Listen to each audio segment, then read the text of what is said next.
今天继续延续上一个视频的内容啊，继续为大家讲解运马技巧以及快速出子的高妙手法。好，前面呢我们就直接走到分界点，双方顺炮对横车对直车。此时黑方出直车，红方穿弓而过。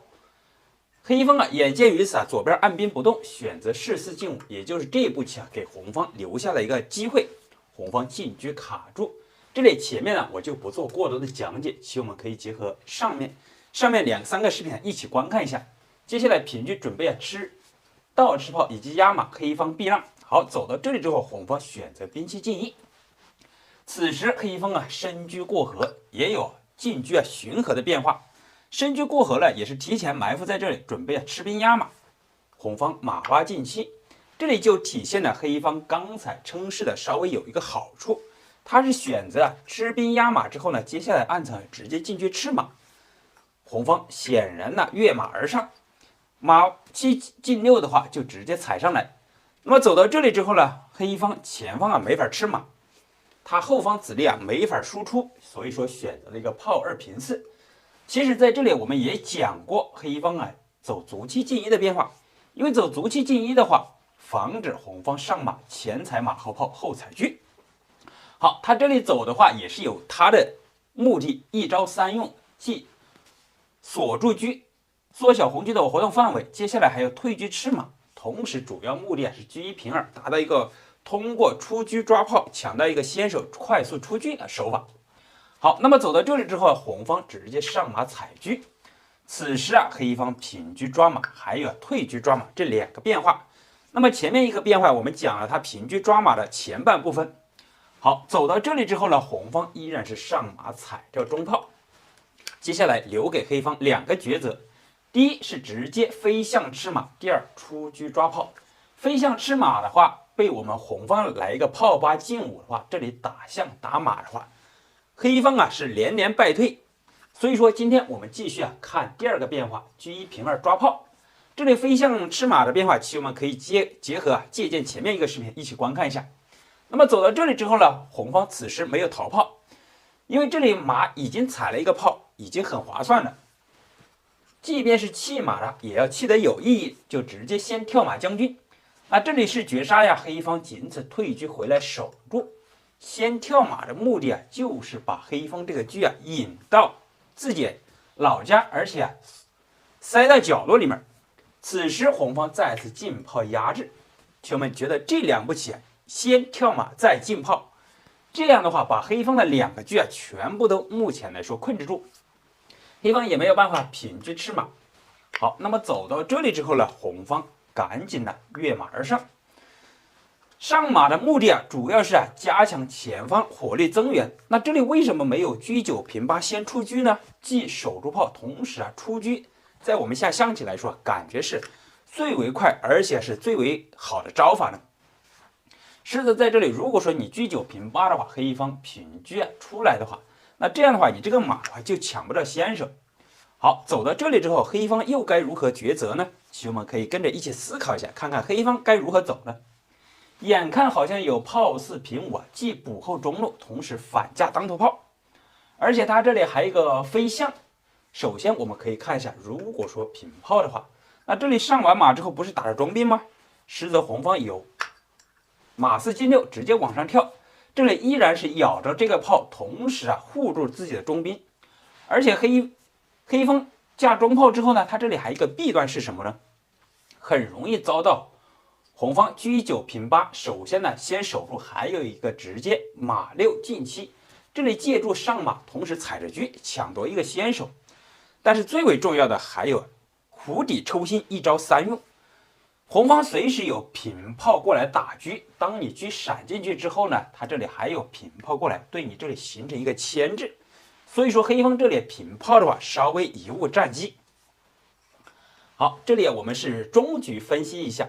那么我们回来，古朴这里就选择了赶紧车7平6，目的赶紧把这个车走出来，以免这里受炮和车的牵制说不定将来车打走之后呢，这个车还可以抽子，抢夺一子，还炮瞄着他这个车，所以说把车先走出来，以免置于危险之地。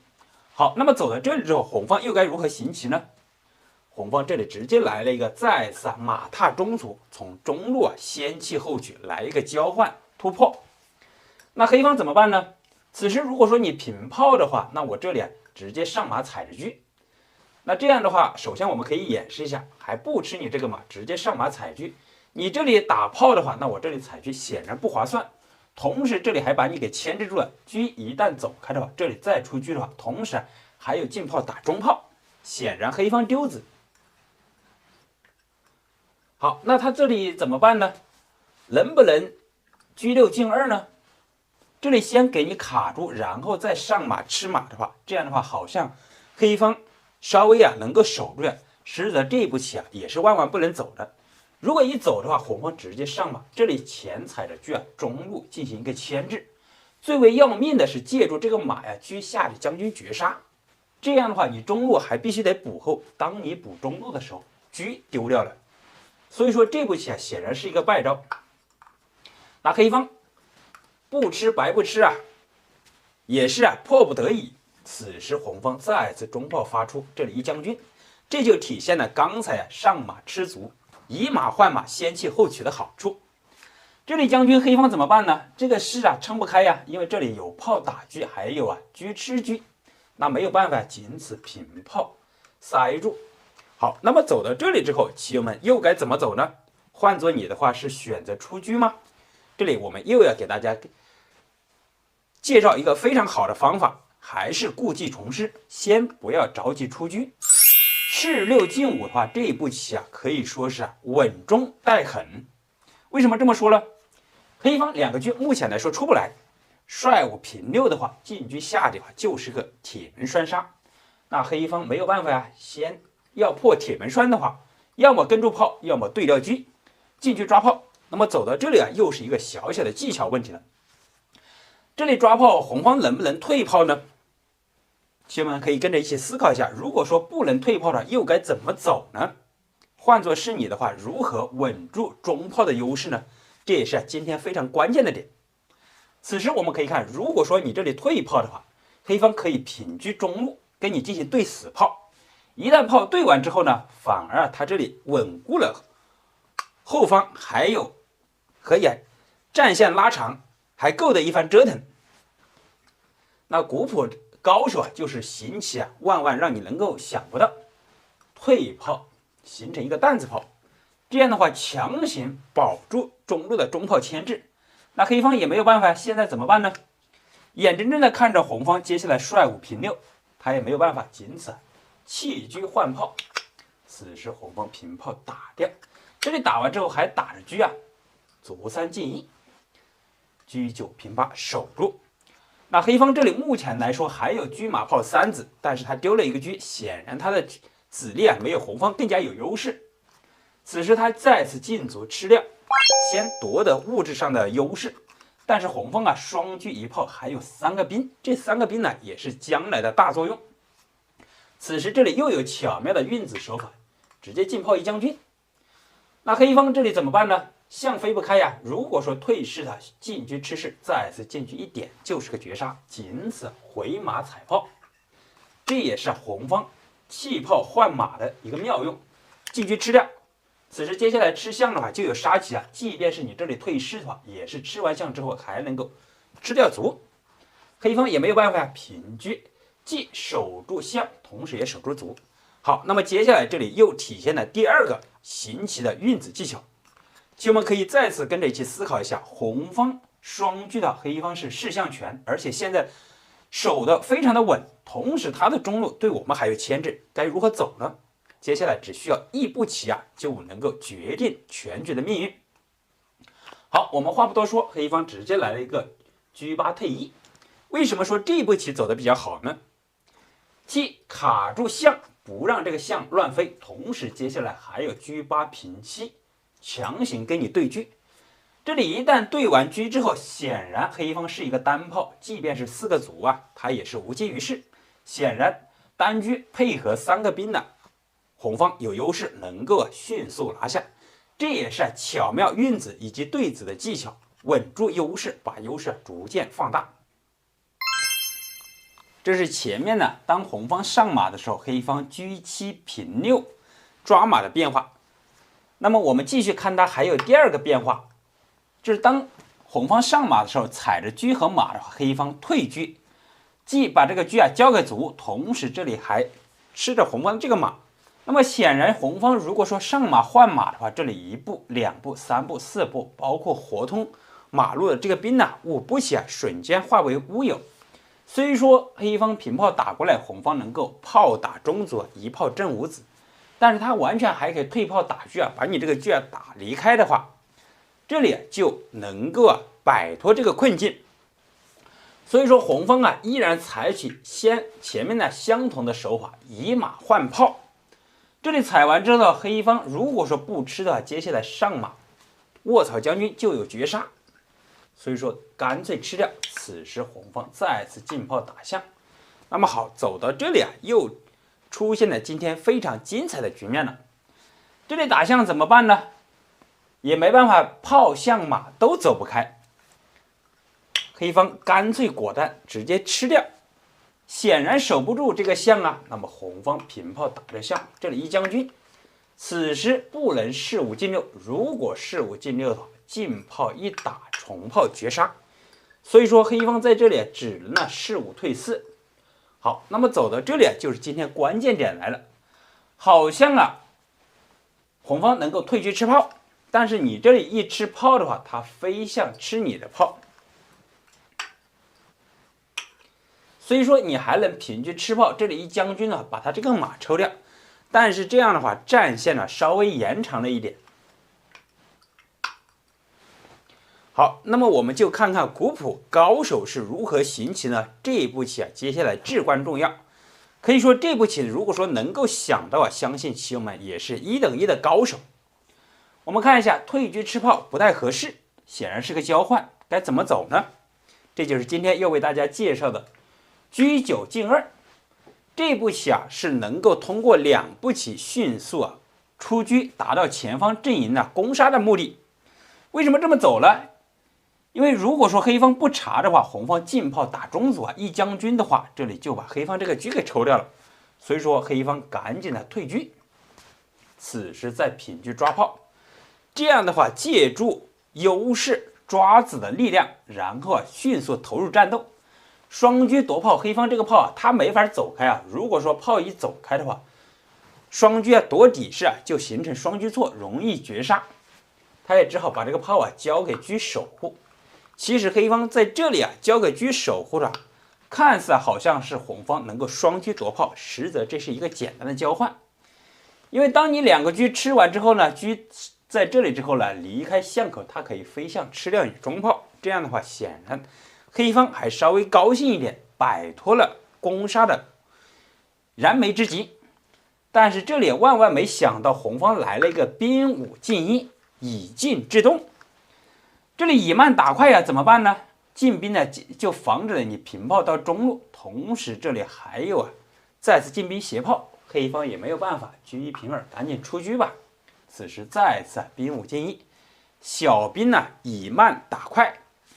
这里怎么办呢？如果说平车吃掉了，回炮一打车的话，依然是双炮将军，这个炮还是白白丢掉。那仅此进卒吃掉，这个炮还是一样没办法躲开。吃完之后呢，红方进车吃掉。好，那么走到这里之后，相信棋友们一看，黑方可以缴械投降了，因为红方接下来直接进车砍士，再进车就绝杀。红方这个炮他还动不了。始终这里来了一个弹子炮，没有办法摆脱困境。好，棋友们有没有觉得今天这里有一个车8退1，双车联手卡住象眼，强行对车，还有这个车9进2，通过快速出子的技巧，非常的精彩呢？如果说大家觉得不错，欢迎为小刀点赞留言，在此非常感谢各位朋友。下象棋如果遇到空头炮，该如何抉择呢？今天我们不妨学习古朴局中立、双杯献酒以及夹车炮高超的做杀手法。好，我们进入主题，红当头炮，黑顺炮。此时红上马，黑也上马。按照前面常规以往的思维红方车1进1，准备出横车。黑方车9平8就演变成了顺炮横车对直车的变化。但是在这里啊，黑方一改以往的作风，车按兵不动，选择一个炮2平4。那为什么走这一步棋呢，而不出车呢？主要也是为了防止红方车1平6抢先的占据内道，然后车6进7，既卡住象眼，逼近9宫，同时有平车过来呀，倒吃炮压马，这样的话显得黑方子力啊稍微有些被动。这样走的话，也是用炮啊挡住红方的车。那么此时红方抓着炮，黑方前面一局我们讲过有士4进5的变化，本局我们介绍它士6进5的变化。好，那么按照前面的思维啊，我们有炮5退1，退炮，然后形成了炮8平5，中路啊形成一个雷公炮，从中路一路火花带闪电，猛攻猛打，直接进入黑方老巢啊，拿下老将。但是这里就有所不同了，因为这个阵型如果说再次这样走的话，大家会发现一个问题，红方的主要子力全部集中在中路以及右翼，但是黑方老将啊能够将5平6顺利逃脱，这样的话显得打不实。好，我们返回来看看古谱该怎么走呢？我们不妨一起借鉴一下。兵9进1这一步棋看起来好像微不足道，实则为马8进9以及马9再进8形成一个外马封车，提前做准备。好，那么走到这里之后呢，黑方这里子力必须要出动啊，要么马2进3，要么马2进1。这里又有2个变化，今天我们先看它马2进3的变化。走完之后，红方抢先马8进9，接下来暗藏有马9进8，外马封车，黑方赶紧车1平2，既出车同时抓炮。那么现在这种走法呀，我们常规思维有直接平炮闪开，还有第2个变化车9平8，守住炮也是不错的变化。那么我们不妨看看古谱还有更加高超的走法，炮8进2，这一步棋啊显得比较主动。接下来暗藏有炮5平8重炮打车，一旦黑方这个车啊被打回老家的话，在步数上面啊，黑方子力啊行动迟缓，显然不划算，赶紧车2进4，走到巡河，防止被逼回老家。此时红方并没有着急迅速过来打车，而是先略施小计，车6进5。那这一步棋不知道棋友们有没有发现什么问题呢？准备啊平车吃卒压马。如果说黑方在这里稍微不注意，很容易走一个卒3进1，这样的话显然中计，红方平炮打车，这里就打死车了。好，那么还有它第2个变化就是稍微车2平3，想着这里既守住卒啊，但是这依然有平炮过来，借助马守住兵的话，打车你这个车一旦让开的话，打卒打底象，显然大家又会发现一个问题，红方双炮双车马，5个大子火力集结在一起，针对他老家底线阵营展开进攻，想必这个阵势黑方承受不了。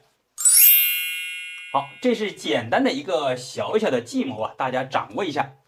那么主要黑方目前来说在这里不中招就是不理会就行了，车9平8，出动大子为原则。此时红方平炮打车，黑方车2平6闪开，同时占据内道线。红方平车吃卒，这里一看双炮车势必有攻势，因为接下来最主要的一步棋前炮8平7，这里打马打底象，势必又要得子得势。黑方赶紧车8进4，走成双巡河车，也是霸王车，意在当红方平炮过来准备打马的时候，这里跟我们对车。好，我们看走到这里之后，红方打马，黑方有第1个变化车6平3，跟我们对车。第2个变化直接马3退1，提前避让。我们先看它这个变化，实际上这个变化一走的话，迅速就会落败。红方退车吃掉，黑方平车吃掉。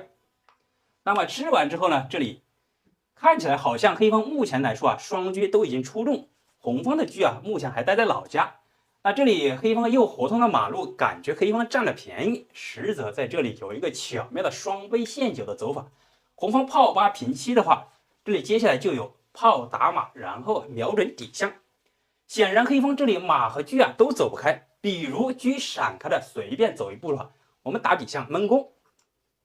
那他能不能把马跳开呢？比如马3进4的话，那这里既打向这里一将军的话，闷杀。你到底吃不吃炮呢？如果说吃炮的话，再次进炮一打车，绝杀无解。所以说在这里啊，黑方还得要稍微注意一下。我们返回来，那黑方怎么办呢？显然这里车马呀都走不开，那他最为顽强的就只能飞象了。如果说此时你动将的话，感觉也是可以，但是我们这里打完马之后呢，还有打着车啊，势必在这里啊，红方要得子，他也没办法呀。为了避免打象，象3进1，此时红方依然进炮打掉。打完之后呢，黑方没有办法呀，车闪不开，选择平炮打掉。此时再次进炮打车，飞象吃掉。好，那么相信走到这里，棋友们一看这个棋啊，基本上就不用再下了。此时红方再来一个兵3进1，黑方就只能缴械投降了。目前来说，红方2个马呀，马路比较活通，黑方子力啊，目前双炮一马的话，有车杀5车，胜利啊迅速能够拿下。那这一个双倍陷阱的杀法，棋友们觉得怎么样呢？既然这里平车对车的话不行，马3退1，提前避让逃开。但是这里啊，红方再来一个进车吃马的话，接下来黑方这个马就无处可逃。首先我们看，他始终要防止红方进炮打底象闷攻。此时这里吃马，显然这个马丢了。比如你再走马3进1的话，马1进3的话，红方退车强行吃马的话，你来不及吃他车，始终有炮打底象。同理啊，马1进2的话，还是避免不了。好，那么在这里黑方丢马该怎么办呢？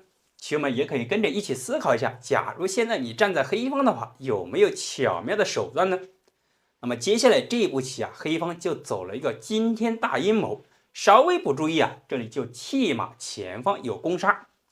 好，我们走出来，黑方直接采取弃马，采取前方进攻，G6进3，就准备来这里吃马吃炮，2选1。怎么办呢？同时这里卡住马腿，意在呀中炮5进4的话，打掉中兵，形成一个空头。这也是啊我们常常面临打空头非常害怕的一件事。那棋友们在这里可以再仔细思考一下，黑方这一步手段比较顽强，红方该如何化解呢？很容易中招，就是象7进5，象3进5，在这里我们就不提了，因为黑方双车在这里始终来说啊，对我们空虚的左翼展开进攻的话，势必有些招架不住，多一个底象，多一层防护。象7进5，感觉先补后中路，同时这里炮还打着车啊，感觉这步棋非常的不错，挺满意的。但是这样一走的话，就会上当。我们先把这个变化演示给大家看一下。黑方进炮打掉兵，这里一将军，你只能呢士6进5。还不能走士4进5，因为士4进5的话，我们也返回来给大家看一下，士4进5的话，黑方有进炮，防止你打车，接下来平车吃马，同时吃完马之后，象以及他8路车啊，迅速能够攻下来。这样的话，红方招架不住，立刻弃马成功，反杀在前。好。我们看最为强硬的士6进5，此时这里依然打着车啊，黑方再次故技重施，进炮塞住。那么感觉好像这里炮这里车，我帅我平6，既化解你中路牵制，同时这里有士吃炮以及士吃车，2选1，你吃我马的时候，我吃你炮。这是红方的一厢情愿走法，但是黑方之所以敢这么走啊，完全是有后续的手段。G8平4，此时大家会发现，这里你既不敢吃车，又不敢吃炮。比如说你称是吃车的话，炮一闪开，绝杀无解，因为他这个中路炮借助中象，红方老帅啊无处可逃。那么同样的，你在这里如果说吃炮的话，进车砍士，同样是绝杀。所以说这里啊，黑方这一招棋啊，进车既抓炮又抓马，可谓是啊绝地反击，非常巧妙的一个陷阱。那我们返回来，那这里难道不能上象的话，该怎么走呢？既然我们能识破此局的话，那就应该有破局手法。那这里就需要有一点勇气的，这2步棋啊不太容易想到。我们借鉴一下古谱，大胆弃空头，置马和炮不顾，直接来了一个进炮。卡中马腿，别住马。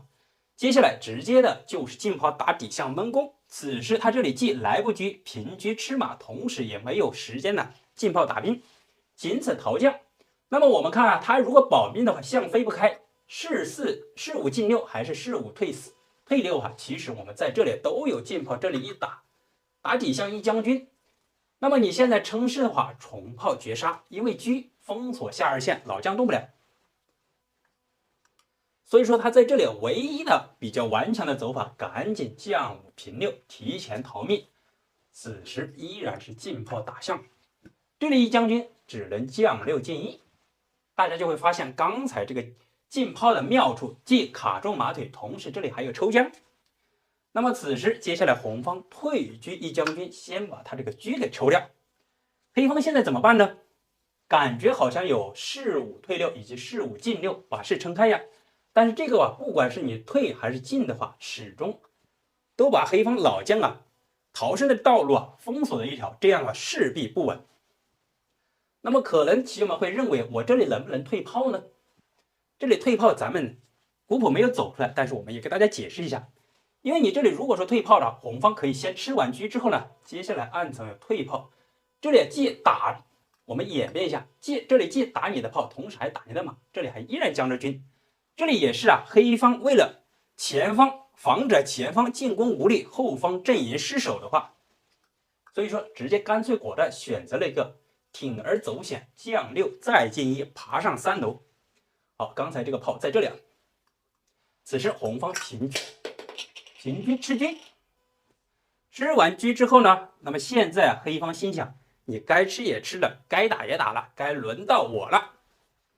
进炮就打掉中兵，因为这里还来不及吃马啊，吃马的话，刚才平车照头一棒子就绝杀了。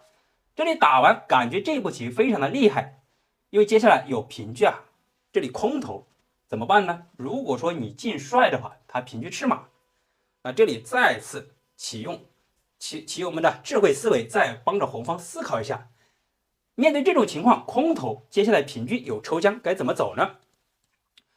棋友们或许是不是大多数会想到帅5进1呢？感觉这里好像这步棋不错，就防止你这样走了。但是我们不妨借鉴一下古谱的走法，大胆弃空头，同时再弃车，抢杀在前。车2进2，这步棋啊，可以说是走出来，大家稍微有些不可思议，认为这步棋在这里好像微不足道，起不到什么作用，反而这里硬是看着黑方啊平车过来将军还有抽子，实则在这里还有后续的手段。我们先看黑方，目前来说也只好平车将军抽子。此时将军士6进5，再次平车吃马抽车。显然车一旦离开了，这个炮不保，红方上马踩掉，再次进车吃车。因为你不吃我的话，我就会吃你。那这里当你黑方吃完之后呢，红方有何精妙手段呢？这也是刚才在这里红方进车的时候，主要是既牵制住老将，同时黑方的马和炮是走动的，马离不开，炮一旦闪开了，平车吃马就是个绝杀。这里接下来黑方吃完车之后，红方退炮一将，黑方老将下不去啊。如果说你飞象的话，平车吃马就是个绝杀，炮在这里借助黑方中士封锁二线。好，那他比较顽强了，老将又动不了，只能把这个炮走开吧。你这个炮还不能呢，炮4往前走，只能退炮。如果说往前走的话，平车吃马依然是绝杀。最为顽强的就是炮4退1，既解杀，同时也是把二线补后一下，为老将将6退1的话留一条退路。但是这样一走的话，红方平车吃将军。显然将6退1，实则在这里是有一个巧妙连杀，也是夹车炮高级运用。进车再一将，你这里如果说将6退1的话，进炮闷杀。将6进1的话，重炮绝杀。大家有没有觉得今天的2个精彩的杀法，双杯线球以及夹车炮的杀法非常的精彩绝伦呢？如果说觉得不错，欢迎棋友们点赞、评论区交流一番，也非常感谢朋友们热心的支持和鼓励我。大家好，今天将为大家介绍白马线提金钩挂玉的杀法。那么谈到这个杀法，相信其友们并不陌生，或许大家都会。但是如何灵活运用呢？我们不妨借助古朴局中秘精妙的手法，一起来学习一下。好，我们直接顺从前面的棋局直接走到开局。双方都是顺炮横车对直车的基本变化。那么走到这里之后，红方抢先车1平6，黑方选择士6进5，这也是避免士4进5的话，这样提前把将门暴露在红方车口之上。同时士6进5也是先补后中路，稳固的防守。因为大家都是当头炮的话，补后中路也是势在必行。那么走到这里之后，红方依然是进车卡住，这也是他车1平6。主要的目的进攻车6进7的话，卡住象眼，同时逼近9宫。那么暗藏的手法就是平车过来，既倒吃炮，同时还压住2路马。黑方显然马2进1，提前避让。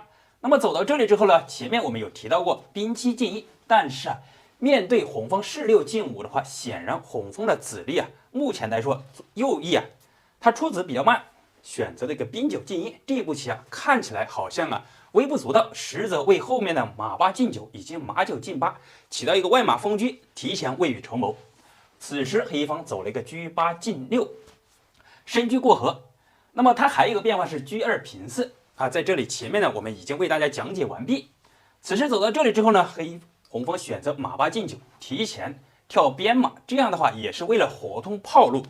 那么走到这里，黑方平车吃兵压马，黑方走完之后，红方该怎么走呢？显然马上不去这个炮又没什么好处可走，因为这个炮主要在这里也是起到了一个封制黑方一路车的作用。前面有车，后面有炮，黑方的一路车始终出不来。此时红方选择了车9进1，伺机而动，同时也是起到一个出双横车的作用。那么走到这里之后呢，黑方目前来说不好开展他选择了一个炮2平4，既缩小红方车的活动范围，同时接下来主要目的车1平2，抢先抓炮亮车。此时未雨绸缪的这一步棋就是为了马9进8，提前外马封车。那么这里走完之后，显然黑方一路车出不来，但是红方这一个8路马也是黑方的进攻的弱点。此时他有退车吃马以及车7退2。那么前面一节我们讲过了，这里退车吃马的红方显然直接就马8进6，既有踩炮，同时还有马6进4的话，这里踩着车，始终黑方这个车如果出来的话，7路车容易受到攻击。如果说平车抓马的话，这里容易上马踩炮，以马换炮，目的为了炮8进5，这里打象打马。这个精彩的变化，相信棋友们看过前面第29集应该知道这个变化不太好走，黑方得不偿失。好，那么我们看黑方怎么走呢？他这里想了，你这个马一旦过河的话，就对黑方的阵型造成非常大的危机。他选择了一个车7退2，我们也是看他第二个变化，非常顽强的防守阵型。红方这个马始终上不来，怎么办呢？车9平4，这样的话抢占双内道线。那么走到这里之后，古朴有一个变化并没走出来，古朴选择了卒1进1，既活通一路马，同时伺机准备出动一路车。但是这里有一个疑问不知道棋友们有没有想到过，这里双车站内的话，黑方能不能炮5平6平炮挡车呢？就不让你这个车进车卡住。其实这里通过人工智能推演又有几步走法，我们也把这个走法为大家展现出来。当然这里走完之后呢，感觉好像红方可以进炮打卒，实际上这是黑方的预想。如果说你这里进炮打完卒之后呢，它可以飞象，此时双炮结成一个弹子炮，红方两个车都起不到作用。同时这里还有进车吃马，你这里飞象，它这里还可以平车抓住你这个中路炮，这样的话红方显然得不偿失。那么这里是我们一厢情愿的走法，但是人工智能给出了这样一个答案，退车吃炮，这一步棋可谓是非常值得我们学习，走得非常的大胆。那这里吃炮怎么办呢？黑方吃不吃车呢？我们首先看，如果说称是吃车的话，这里再次进车吃炮，可谓是一车换两个炮，同时这里还抓着黑方的这个马。那这个马怎么办呢？如果说马7退8的话，我们首先看马7退8，可以进车卡住，既封制住黑方的，接下来有平车过来卡死马，同时封制住黑方的一路车。虽然说感觉红方采取了一车换2，目前来说感觉黑方有优势，但是黑方的一路车始终出不来，相当于他这个七路车啊在前面打先锋，目前来说起到什么作用？同时接下来红方还有马三进四，那你这里感觉要讨马吧？感觉马八进九的话，那这里现在迅速马三进四就奔上来了。此时上马踩足啊，以及跳马这里双马，一旦围攻上来的话，显然黑方招架不住。这也是我们在一车换二的时候巧妙一个手法，非常值得借鉴。好，这是人工智能的推演。那么我们依然返回来，那古朴的走法就选择了卒一进一。那这里红方吃不吃呢？显然红方进兵吃掉，黑方平车杀过来。那这样一走完的话，他的目的也是既活通边路的一马，也是准备伺机出车。那么走到这里之后，接下来红方行棋，红方就抢到了车四进七这一步棋。这样一走的话，相信棋友们一看，结合前面视频呢，就知道双车一旦卡内的，这里还有中头炮的话，后续一旦进攻上来的话，黑方显然是势不可挡。那么黑方现在该怎么走呢？我们分几个思路来进行思考一下。首先我们看他能不能马一进二的话，这里选择跟我们换呢？实则假如马一进二的话，想活动两个车的话，因为现在两个车都在一路，起不到什么作用，感觉好像红方可以进炮打掉，实则红方可以不打。马八进六，这样的话就踩你的中炮，显然中炮没有跟呢，双向被卡住，黑方得不偿失。好，我们返回来，那古朴这里就走的比较高明了，选择了一个卒七进一，这里可谓是有非常巧妙的作用，既能够活通马路，同时还有马七进六，还有一个潜在的目的车一平六的话，这里给你强行对掉内道车，一旦内道车对掉之后呢，显然红方呢就前方没有什么攻势，劳而无功。那红方怎么走呢？选择了一个马三进二。那这里可能棋友们会想为什么没有走马三进四呢？我们也给大家推演一下，如果说你走马三进四的话，它这里可以强行跟你对车，这也是刚才卒七进一的一个巧设陷阱。它目的想对完车之后呢，这个七路马就能够活通了。一旦马跳上来之后呢，这一片势必会受到进攻，此时一路车就能够解围被解放出来。好，我们按照古朴来，马三进二，这里走完之后，黑方子力也不好走选择了一个进卒，此时红方再次跳马。那么走到这里之后，威胁黑方的中炮，黑方直接中炮发出一将军，红方士四进五。那么接下来黑方又该怎么走呢？显然黑方会发现红方这个三路马是一个弱力，就直接选择了车一平七过来准备吃这个马。那这个马好像是前方前去无门后退无路，怎么办呢？感觉好像可以跳马到中路，接下来由马五进三的话，就形成一个铺槽卧槽马。实则当你这样走的话，感觉黑方能够回炮打掉，但是黑方他可以完全不理会你这里也有一招比较妙的棋，可以平车跟你对车。这里强行对车的话，如果说对完之后呢，上马踩了，接下来你这个马在这里是没有什么太大的作用。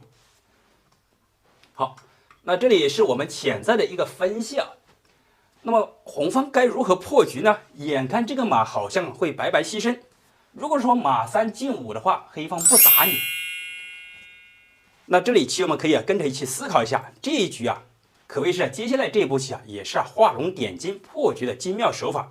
换作你是红方的话，该如何走呢？好，我们话不多说，为大家揭晓答案。红方来了一个马八进六，这里显然在吃马红方再白送一马，这里也是巧妙的一个构思。如果说你进车吃我们三路马的话，红方回马就踩掉中炮，一旦踩完之后呢，你的中炮拔掉之后，红方的中炮反而起到了非常强有力的作用。所以说黑方目前来说还不能进车吃马，只能平车吃掉我们的六路马。那么这里难道红方白白的送掉一马，就是为了把这个车引开吗？感觉好像为红方的七路马解围了。那实则在这里刚才跳马的目的主要是为了炮八进五走到这一步棋，进炮打马。因为弃掉一马，显然先弃后取，黑方的七路马是我们主要的进攻思路，他的七路马也是一个弱点。那么走到这里之后呢，我们看他有马七退八以及马七退九，要讨马。那么我们看它能不能炮四进一呢？如果说炮四进一的话，感觉好像我们打不着它的马，但是大家会发现一个问题啊，双车卡内的话，我们这里可以强行平炮中路将军，你这里打不打呢？那么我们把这个变化也为初级棋友演变出来。如果说黑方退炮打掉，红方再次退炮打掉这里一将军，无论你士5进6还是士5退6、士5进4的话，都有红方车6平5的话，形成一个平顶冠杀棋。显然黑方这一步棋是不能这样走的。好，那么我们就看它2个逃马的变化，这里就是今天进入非常精彩的金钩挂玉白马线题的杀法。那么我们首先看黑方马7退8的变化，这里走完了，感觉好像我们可以平车过来吃马，实际上这个变化也是可以的。好像黑方有一个平车过来占据内道的话，此时我们如果说进车吃马的话，接下来要吃象，黑方还不得不退车回来守住象，因为你这里还来不及出将啊。假如说出将的话，平车砍象的话，这里有一个高调嘛，就形成了一个侧面虎的杀法，老将起不来就直接被绝杀了。好，那这里是一个简单的走法，那么我们也按照古谱的来走一个更快的杀法，就是今天的白马线题金钩挂玉。此时红方直接来了一个马3进2，既压制黑方的马，同时这里有杀棋。因为接下来不管黑方如何走，黑方这里是没有杀，比如他车1平2来抓炮的话，红方可以直接进车过来将军。这里弃车一将的话，黑方老将不能吃，因为我们这里有2路马，只能仅此称是。此时回马挂角绝杀无解，这也是刚才车6在开局的车6进气的卡住象腰，而且逼近9宫为杀棋做准备的未雨绸缪的好处。那么这是黑方马7退8输棋最快的地方。那么我们看他马7退9的话，这一步棋可谓是引诱红方吃车，然后平车占据内道，但是这个想法也不太成立。那么我们常规的思维红方有平帅、帅5平4的话，既摆脱中路的牵制，同时炮打中卒，形成一个反铁门栓杀。此时因为黑方的中卒它是守不住的，红方的这个马在这里它卒进不进呢，红方都有进炮打掉。那么这里这个变化，棋友们可以自行推演一下。我们就按照古谱来平车吃马，看看这个变化。那黑方能不能再次故技重施，车4平6占据内道，出将铁门栓杀呢？实则这个变化也不成立。我们稍微平车过来再次抓象的话，此时这个象到底飞还是不飞呢？不管你象7进5还是象7进9了，红方都有进炮给你打掉。当你出将的时候，进车就是个绝杀，所以说黑方老将始终出不来。好，那么我们看到这里当红方吃完马之后呢，黑方索性就直接过来，依然是跟住马。红方平车既守住马，同时要吃底象。那么走到这里之后呢，古谱就并没有往下演变，认为黑方是败棋已定。那么这里接下来该怎么走呢？我们也为大家推演一下。此时要进车吃象就是一个连杀棋。为什么这么说呢？我们也为大家推演一下。假如说因为红方目前来说阵型比较稳固，黑方他是没有杀，比如他车1平2出车吃炮，红方完全可以不理，进车吃象。这里将军黑方仅此退士，平车砍士的话，黑方老将也仅此将5平6吃掉，此时进车就是个绝杀。这样形成的一个侧面虎的高调马的杀法，已然是非常的快速。好，那么显然这步棋肯定目前来说，相信棋友们都能够看得出。我们返回来看看黑方最为顽强的变化。此时飞要吃象的话，我就不抓你的炮，要么飞象，要么进行防守。那么飞象有2个变化，比如象7进5的话，这也是刚才我们要为大家推演的变化。这里象7进5，红方平炮直接给你打掉。这里打着一将军，你到底是回炮打不打呢？还是出将，还是称士呢？这里显然，比如称士的话，不管称士还是退士的话，红方都是平车，这里形成一个平顶冠杀棋。那比如说退炮打掉的话，这个变化刚才我们也演变过。那么所以说它这里首先来说，象7进5的话不太合适。我们看它象7进9的话，那这个变化依然是同样红方给你打掉，打完之后呢，这里依然有进车进行一个绝杀。同时这里还有平炮到中路，依然是和前面一样的中路开花绝杀的手法。那黑方最为顽强的就是平炮过来挡住，此时红方进车一将，因为这里你平车的话效果作用是一样的，反而是丢车。这里将军怎么办呢？如果说这里退士的白赤进车砍士，退炮最为顽强，那么此时依然是再次来一个故技重施，始终在这里双车卡住类，一旦解决掉一个象之后呢，红方这个炮始终能够跑到中路来进行将军。你打不打呢？当然呢，你这里还非打不可，因为你不打我的话，我这里将军你趁势的回炮打掉你的时候，还有重炮无限翻进行一个绝杀。那么打完之后，红方再次进炮打掉，此时也仅此，不管是士5进6还是士5进4，红方都是平车砍炮，再次形成一个高调马的侧面虎杀法，同样进车绝杀无解。好，棋友们，今天这个杀法不仅为大家讲解了一个白马线提金钩怪玉的杀法，也把这个高调马侧面虎的杀法演示的淋漓尽致，相信棋友们会有所新的思路。那如果说觉得我讲的还可以的话，欢迎点赞留言，在此非常感谢各位朋友。下象棋会用马而不会用炮，往往是我们很多象棋爱好者最为头疼的问题。今天这局大家不妨来学习借鉴一下，相信一定能够突破你的思维水平。我们继续进入龟背炮第5局，黑方上马，红方上马，双方迅速出子，红方出车，黑方炮8退1，可以说黑方马8进7，车9进1起横车，以及炮8退1退炮到下2线，3部曲是龟背炮的基本走法。红方跳马，黑方在这里选择马2进3，选择上双正马，这也是对付当头炮最为有效的一个阵型。静待时机，红方进炮过河，意在中路和侧翼两线夹击中路，黑方进卒就破掉你这个计划。此时红方进兵，提前活通马路，黑方炮8平7。先前几局我们在这里有给大家提到过，黑方炮8退1的话，目的在这个下2线畅通无阻，既有炮8平7，还有炮8平3，将来也有炮8平5，形成一个正面应对应。走到这里，红方迅速上马，可以说马炮窥视中卒，黑方进卒，双方形成一个交换，进炮打掉。接下来红方迅速进车过河，车马炮3子窥视中卒，眼看这个中卒目前来说是保也保不住了。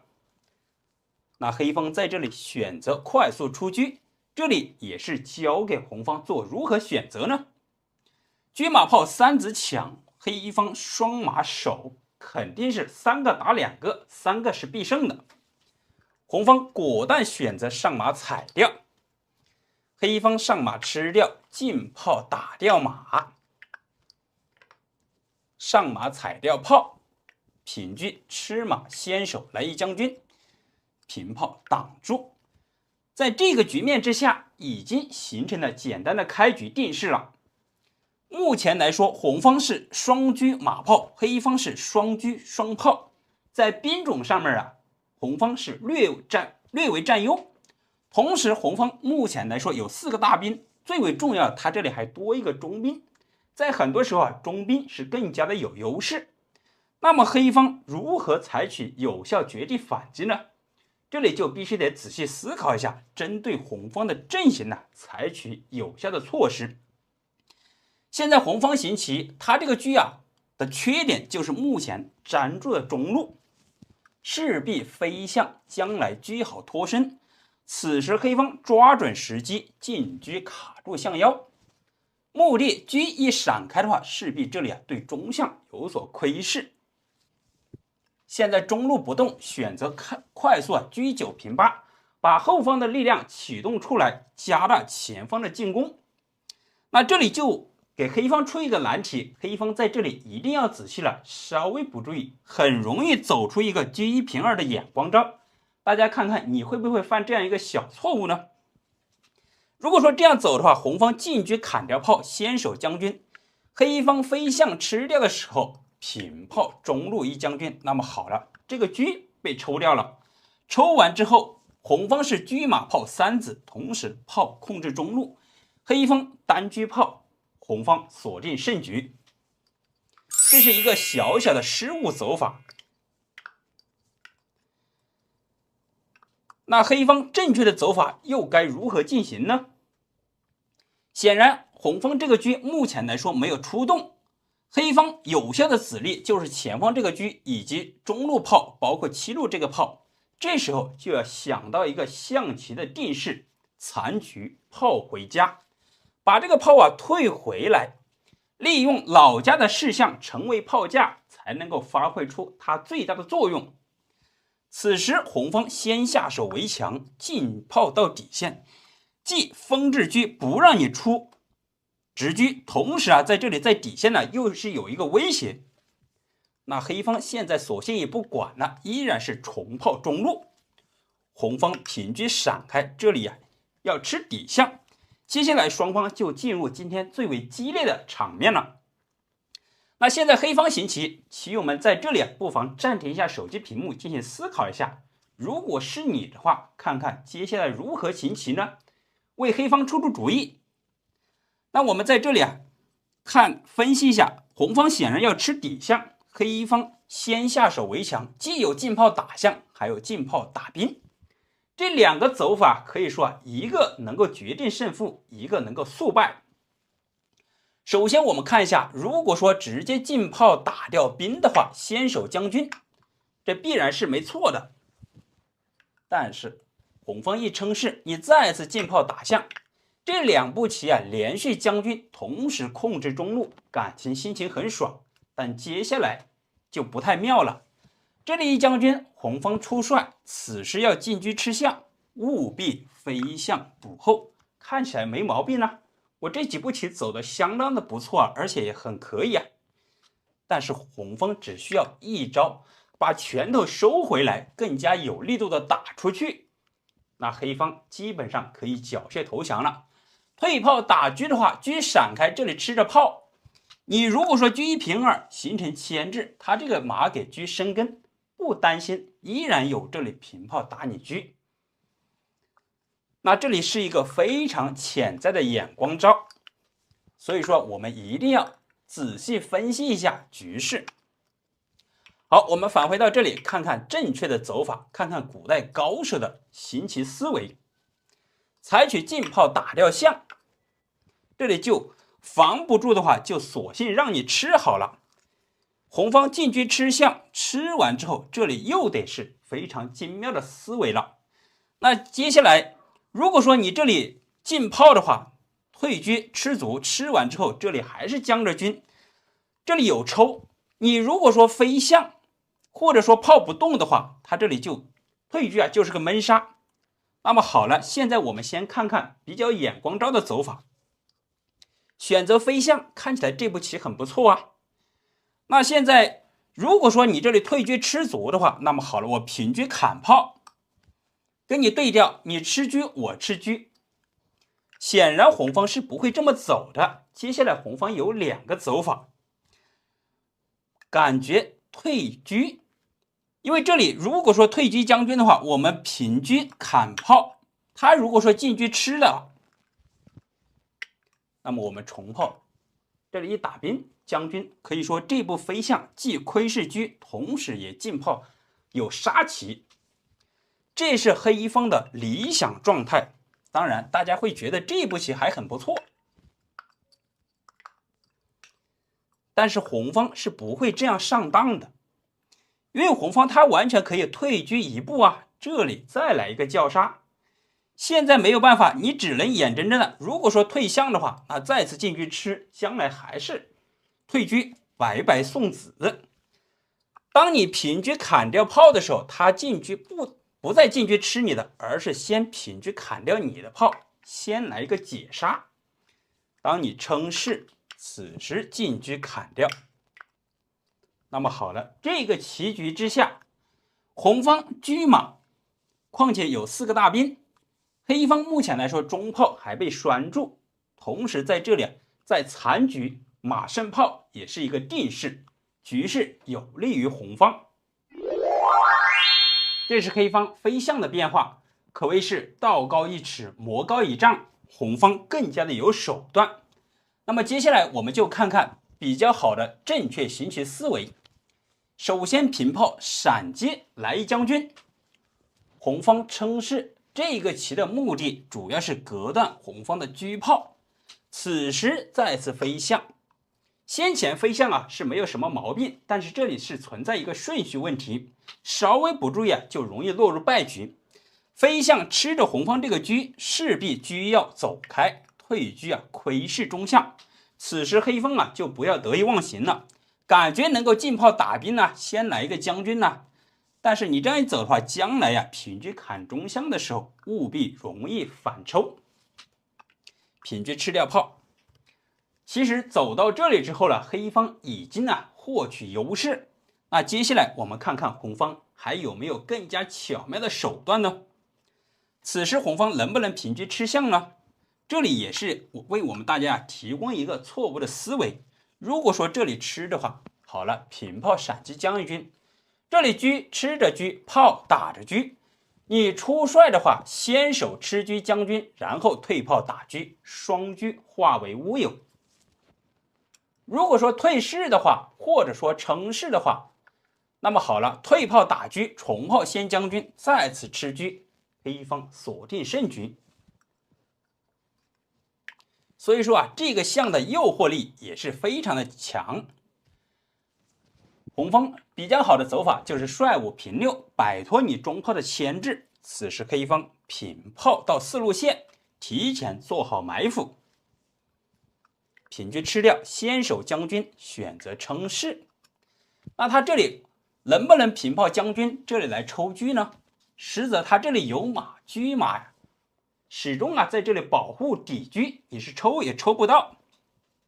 但是这里还会涉及到这样一个问题，接下来黑方就有一个圈套，红方稍微不注意的话，这里平炮，这里一将军的话，比如说红方随便走一步棋的话，黑方平炮将军，你务必要进到中路，此时再次平炮将军，那么好了，这个车又被抽掉了。同样这样可以先手吃你的车，红方没有还手之力。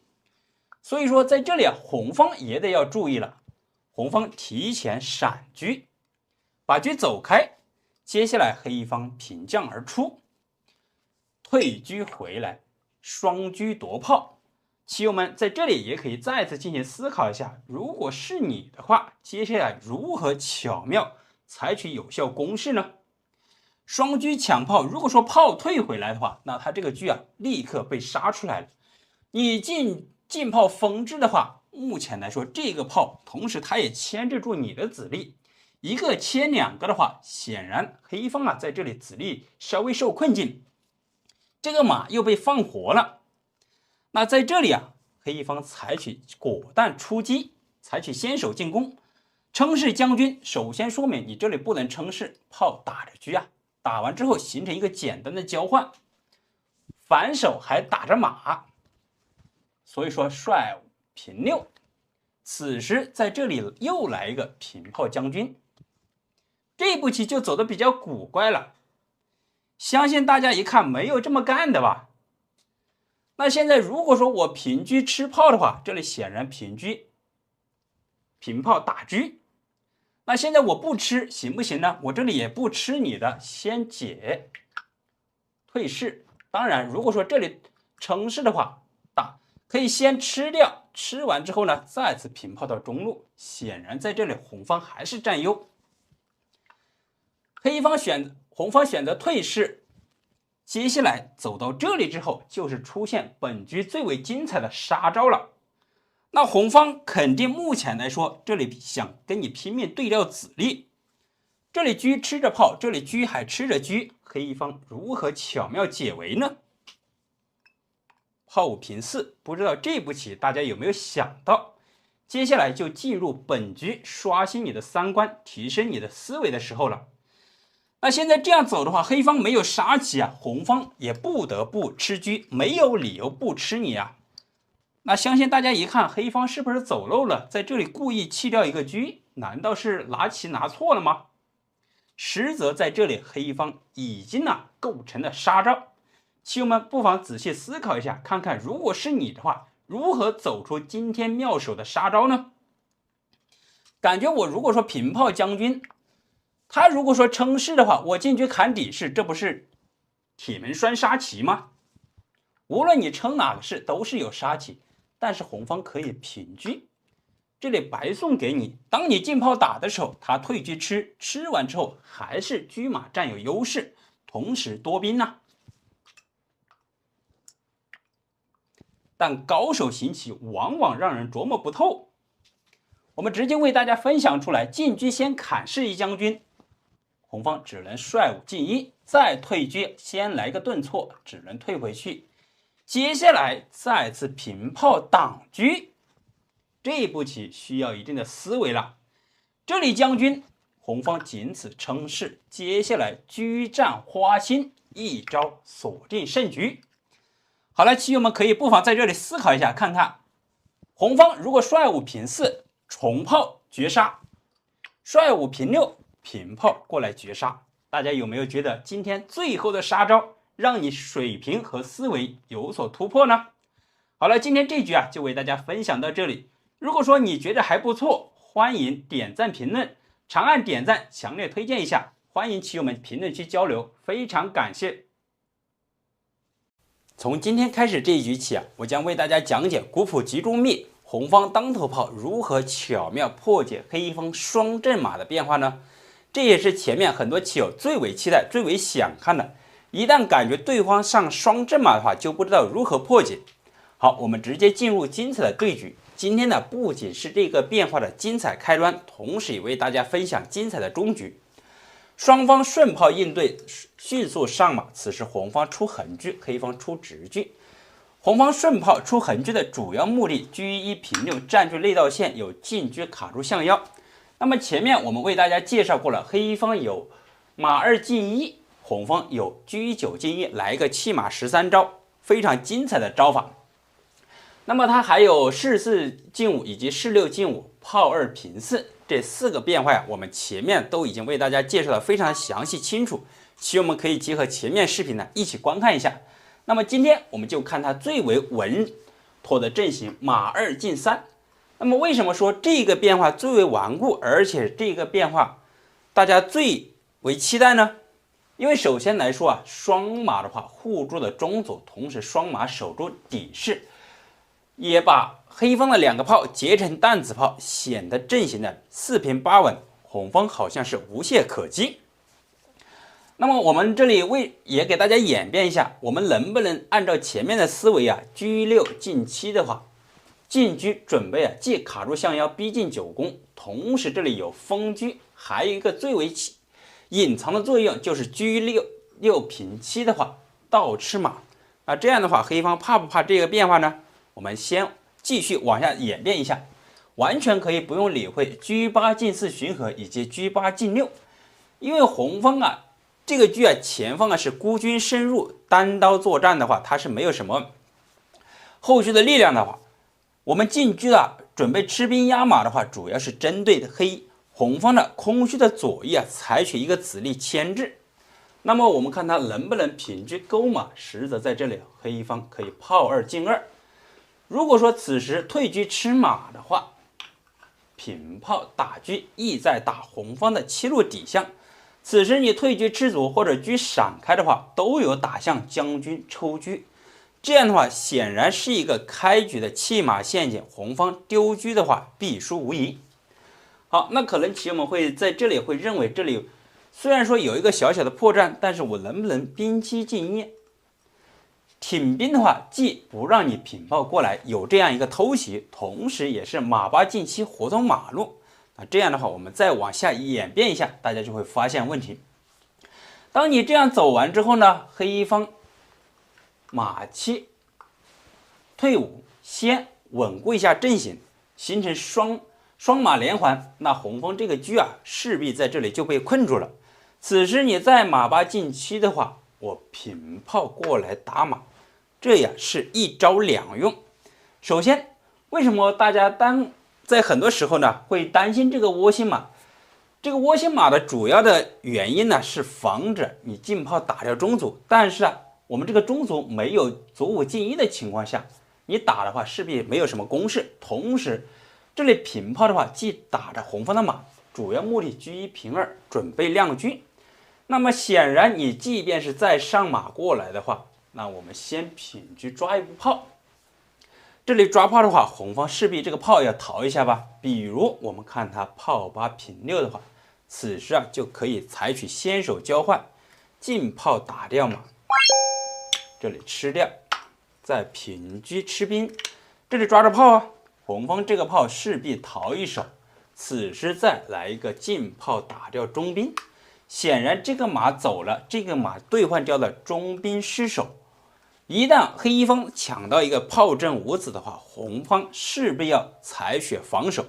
这里将军呢士6进5，此时再来一个车2进4巡河的话，就不让你这个红方这个马有所攻势。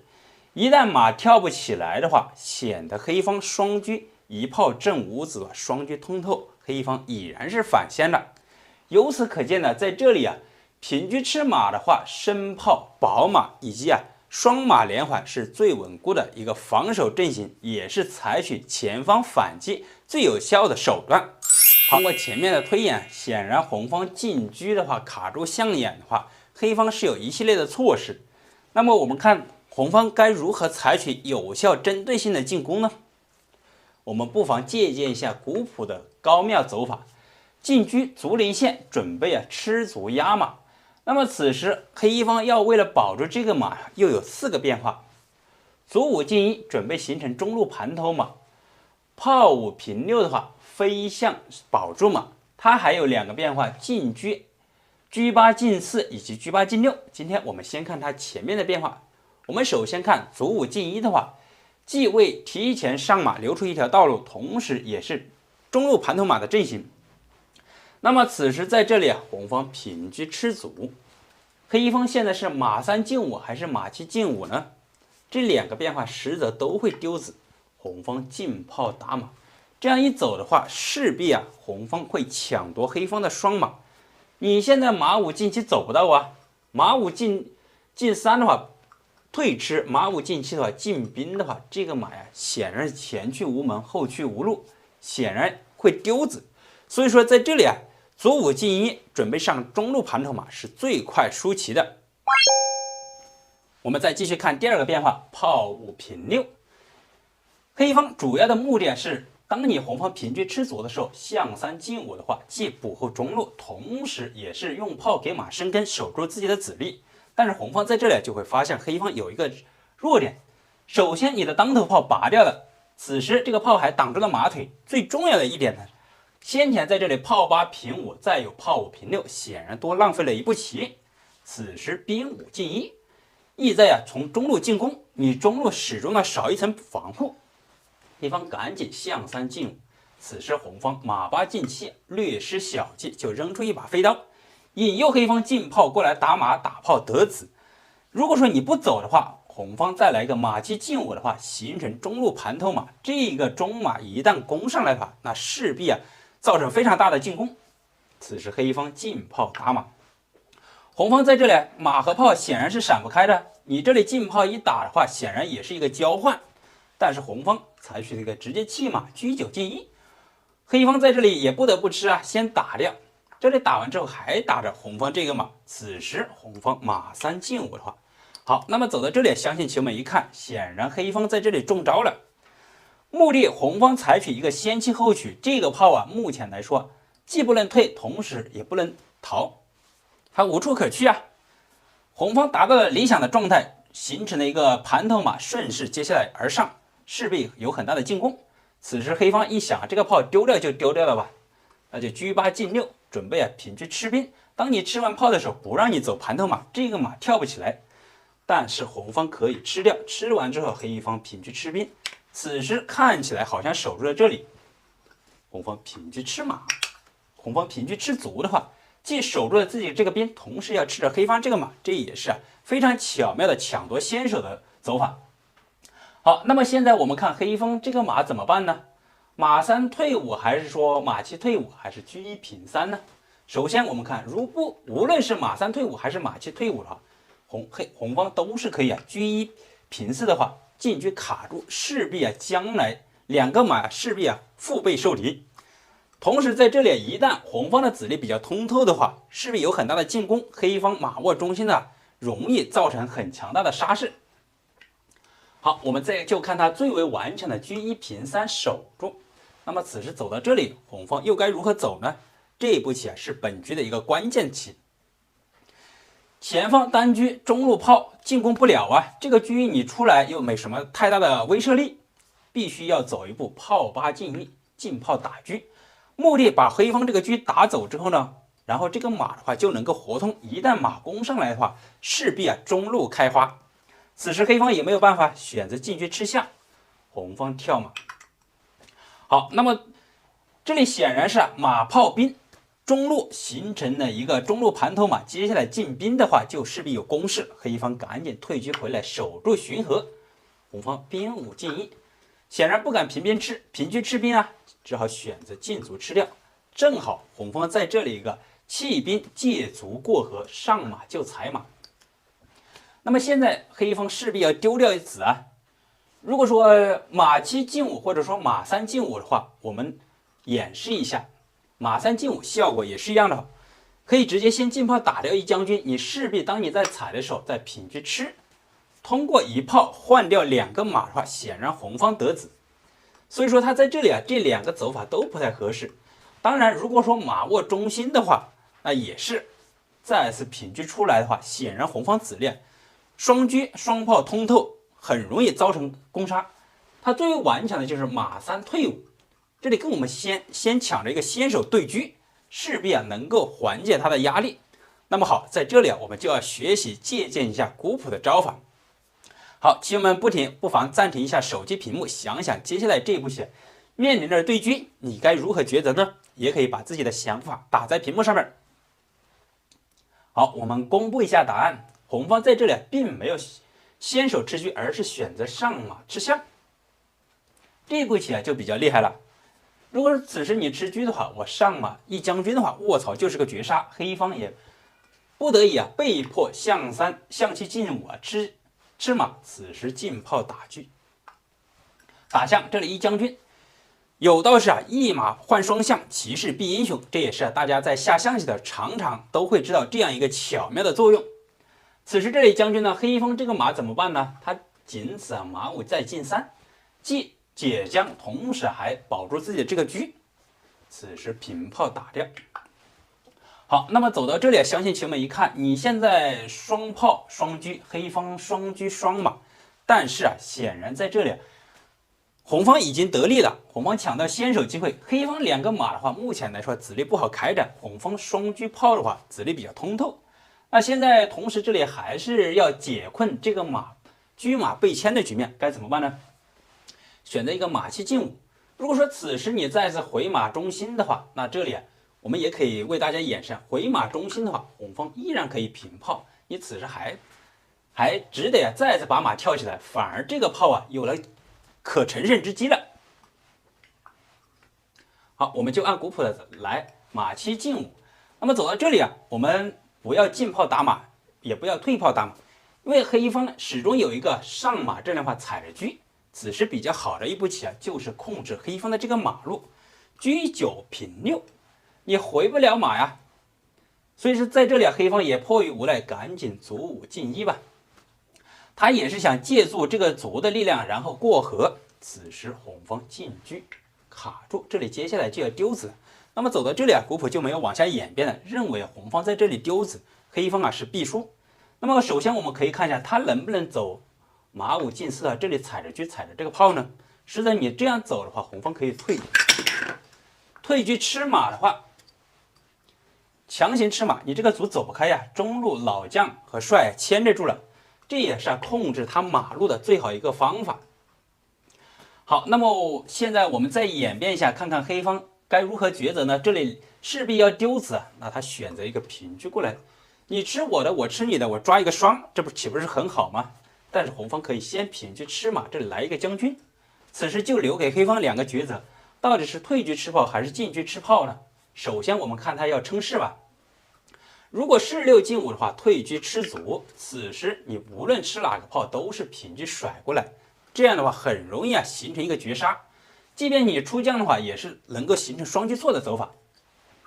显然士6进5不太合适，我们看他刚才在这里士4进5的变化。那么当红方平车吃马将军的时候，我们继续看他士4进5，这是第二个非常顽强的变化。那走到这里，眼睁睁的看着黑方要进车吃炮、退车吃炮，红方该怎么走呢？这步棋也是尤为关键。炮8退1，此时如果说你进车吃炮的话，我们平炮打掉你的7路卒，进炮下点就是个闷杀。中路有车也士和将走不动，以及内道车在这里形成一个封锁。那么显然黑方在这里是不敢吃这个炮的，但是黑方在这里又心生一计，来了一个反间计。我退车吃炮，这一步棋可谓是走得非常的有胆识。此时如果说你平车吃车的话，它可以称是吃你红方的这车。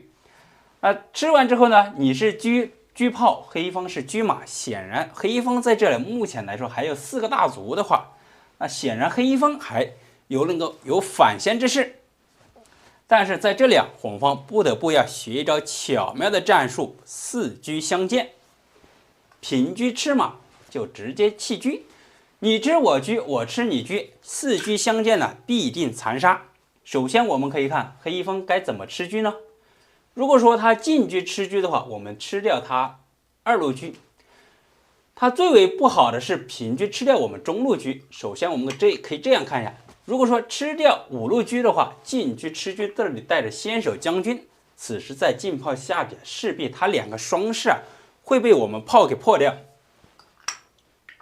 好，那么他最好的办法策略就是进车吃车，红方平车吃掉。此时他再次进车吃兵，看起来好像黑方在这里得势了，但是红方可以炮8退1，此时就弃掉2个兵，看你黑方如何抉择。你这里吃兵的话，顺势平炮中路形成一个牵制，接下来该红方平车吃卒的时候呢，显然这个残局演变过后呢，红方进多一大子占优势。如果说残局功夫可以的朋友，可以自行再推演一下，车炮还是可以胜单车的。好，今天这个精彩的变化就为大家分享到这里。如果说棋友们觉得不错，欢迎点个赞，评论区交流一番，在此也非常感谢。